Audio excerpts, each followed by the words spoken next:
Hello, our friends. Hey, everybody, it's Jason Blaha here, and once again, it's time for another Orc Mode workout. And today was Max Effort Deadlift Day. You guys know the rules. Please remember to click like down below if you watch these before you see the max attempt. Those are the rules. Keep the likes higher than the dislikes. Reach down there and click it. Thank you so much. I'm obviously still fatigued. I went ahead and pulled the best pull I could get while still fatigued. It wasn't super crazy. 535 plus 57 chains. Now, I've come to realize I made pretty good gains for a while doing this extreme frequency, but in the near future, I'm going to have to cut back to training 4 days a week. As far as real training, it doesn't mean I can't do a lot of my little supplemental stuff, even the way they do at Westside, right? I'd probably train triceps, abs, reverse hypers, all that stuff every day, extra grip work. But just the general fatigue of the ultra high frequency, even if I take a day off every now and then, just isn't enough, right? It's just not enough. And I'm still going to have my regular deloads. But I made pretty phenomenal progress doing 4 days a week. Pretty phenomenal progress. Built most of the base again that I have now. I'm going to have to make sure I push myself really hard. If I cut back to only 4 days, though, I'm going to have to cram a lot of volume in. These are all going to be 20-plus minute videos, right? All 4 of the workouts. So I will need to look at making sure my supplemental lifts are very, very high. But you know what? It'd be great. That gives me 3 days I don't have to train every week. I can work on other business endeavors. And definitely for people who want client slots later, that's a good thing. So, what do we do today? Well, even though that was difficult, that was very difficult. In fact, that felt just as heavy as my last 615 max. And it's really only 590 at the lockout. But, I felt tons of back on that one. I know that's still hamstring looking where it is, but it's probably general back fatigue. My back doesn't really get a break, does it? And that's okay. We just keep building. But I have a feeling we're going to go back to PRing again within a few weeks. Again, particularly after I get a good deload in again. Start doing 4 days a week, and it'll be like bench squat day off, bench deadlift day, right? So we'll still max 4 days a week. I think that's what I'm going to do. Just run the max effort 4 days a week. Lots of supplemental work.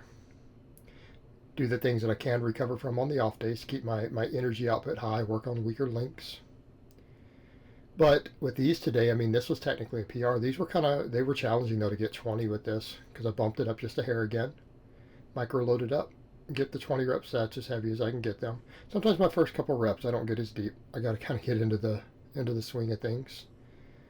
But again, a lot of back work here, and I do feel like a lot of my mid and upper back is going to need more work. So I have some things I'm going to start incorporating, and that's also going to mean on my bench days I'm going to need to do a little bit of back work on bench days too. Right? I can't leave it to just the squat and deadlift days because I do know there's certain parts of my back that need to get stronger.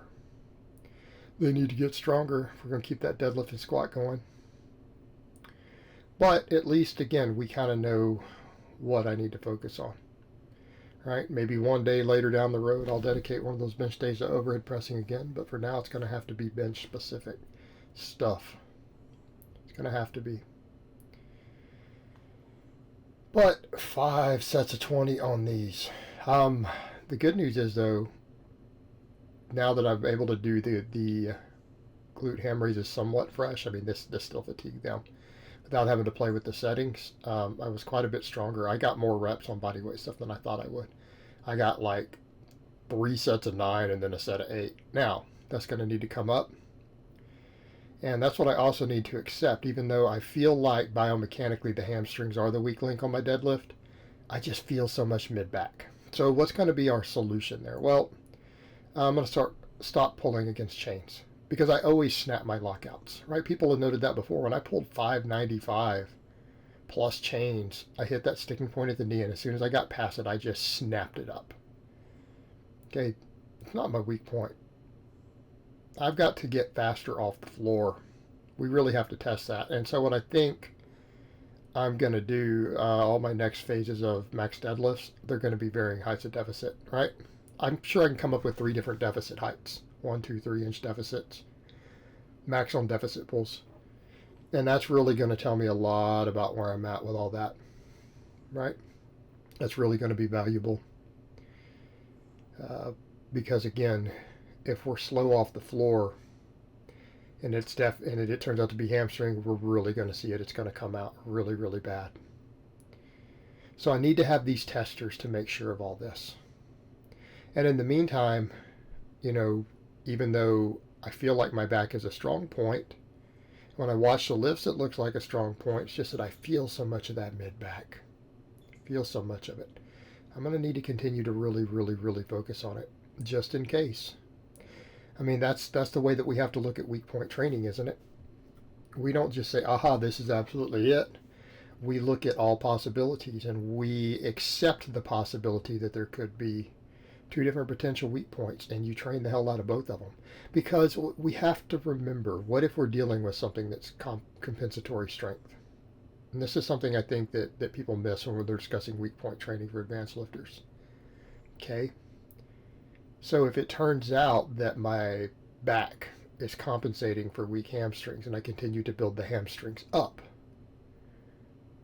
that will also mean that anytime my hamstrings are a problem, I'm still going to be able to lift more weight because my back will compensate. Right? We go ahead and shore up the weak link and we go ahead and make the thing stronger that gives us compensation. This just gets strong all the way around. Address both.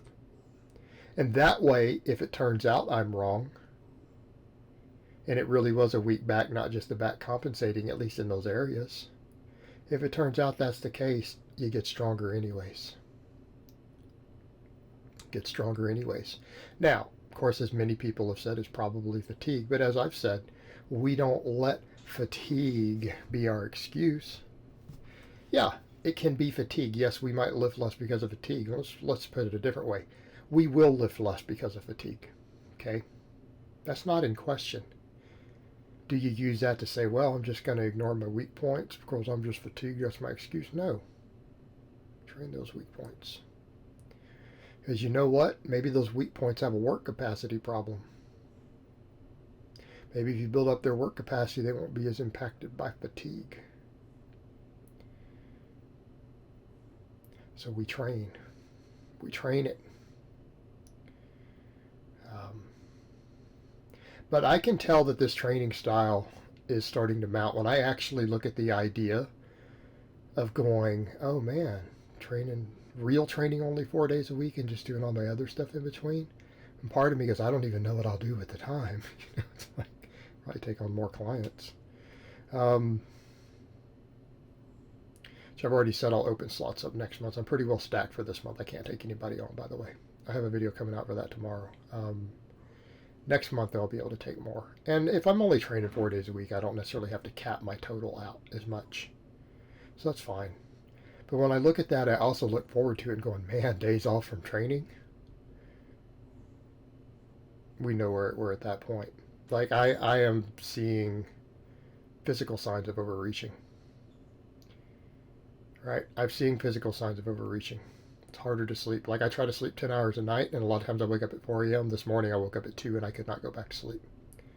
That happened the night before also. Only able to sleep 8 hours when I know I could use more. And that's after using melatonin and stuff to knock myself out. So, again, the signs are mounting. I ran this ultra high frequency for all it's worth. And I got a lot out of it. Look at the PRs I hit, my God. But we can only handle so much. I'm going to have to go back to something that's sane. So like I've said before, I would never prescribe what I was doing to people who have a normal life. Never.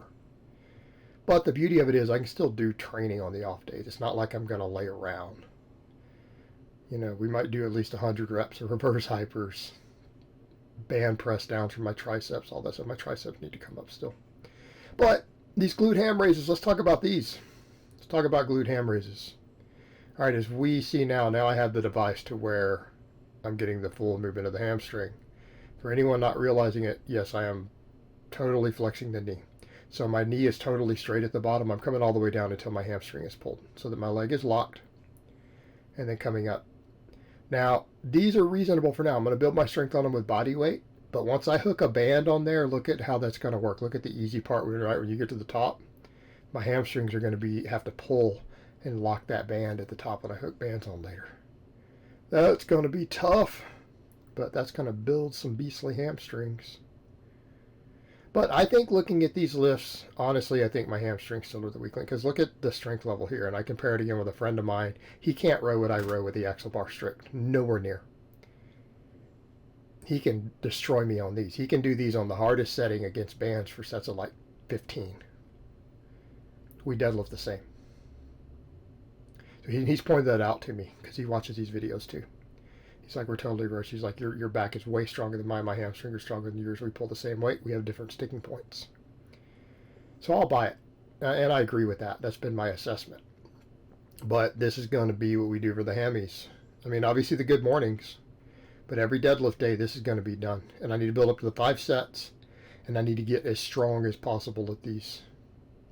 Got to get as strong as possible. Because these are going to be my money maker right here for the deadlift.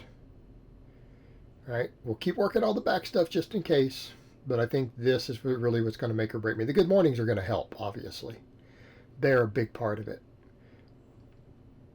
But this, because we're making sure those hamstrings are getting stronger, especially I'm going to start pulling from more deficits for a while. All right, that can stretch the hamstring. That's where a hamstring injury can happen if you're not careful. This is an injury preventer because of the way it works the hamstrings. The rows were tough today. I struggled with grip. Doing the rows with this heavier weight for 10s, the grip on that axle bar, my God.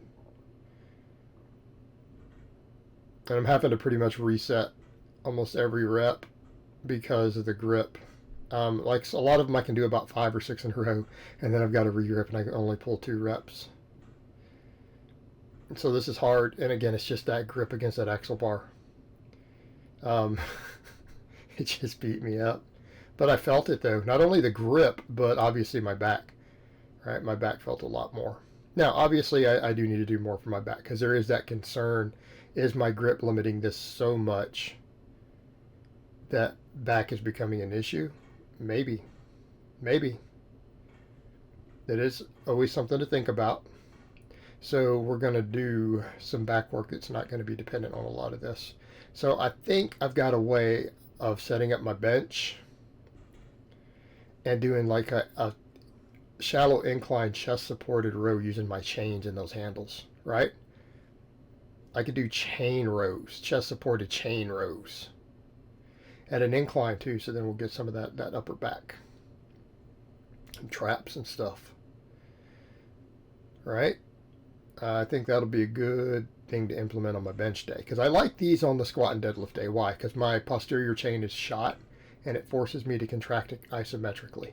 Okay, that's one of the things that pisses me off, and guys are like, well, shouldn't we just do chest supported rows instead? And it's like, that's why you're a pussy on your deadlift. Okay? This helps you contract your posterior chain isometrically and strengthen it in that isometric position to help you get tight on the setup on the bench. If you do all chest supported rows and then talk about how strong you are on rows and you can't deadlift shit, this mentality is why. I hate to be harsh like that, but that's the truth. And I'm like that with some of my clients who pull that nonsense. I'm like, they want to do stuff different. They want to do it their way. And I'm like, well, don't complain when your deadlift stalls at 450. Okay. You made that choice. You decided your deadlift was going to stall there when you decided your posterior chain didn't need this or that. It's very simple. It's a conscious choice you made.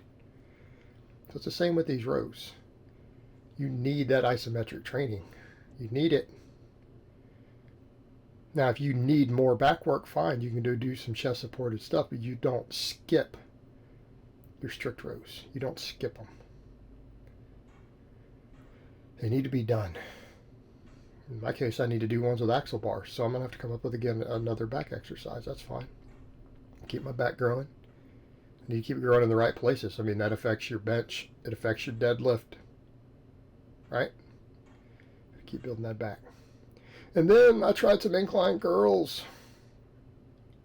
I did some incline curls. I did 4 sets. I didn't get one of them on camera because I was trying to play around with stuff and find angles that work. I ended up doing a full set. And then these 3, once I kind of got my bench set, I think where I wanted it, I went ahead and did these. Yes, I have loose skin. Deal with it. And I'm glad someone else backed me on that on the surgery, whose dad's a surgeon. He's like, yeah, you don't get surgery. it would knock me out of training forever. You know, when I get leaner later, it'll probably tighten up more. I don't care. I'm not trying to be a bodybuilder. So, over to the incline curls. I think these are a good choice. I have these 25-pound dumbbells. I don't have other dumbbells. Is there a point where I might need to do dumbbells? Maybe. I just don't want to invest $700-800 in a full set of dumbbells, even the Rogue adjustable ones, and find floor space. And it's just, God, it's not worth it. But these will work. I can take them to failure. Eventually, I can go back to chains. But I realized these were going to be pretty close to the rep range I need, about 15 to 17 reps to failure. Incline curls. Why? Helps prevent bicep tears on the deadlift. Like, if we're going to do curls, we might as well do curls that offer another benefit besides just training your biceps. That stretch position strengthens that tendon. Okay, we want to build those tendons. We want to make ourselves resilient. And I've said that for years and years.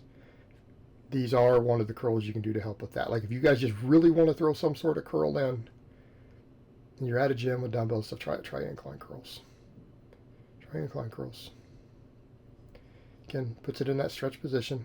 And with my history of injury and stuff, it's probably a good thing. It puts a nice stretch on that shoulder too, on that left side.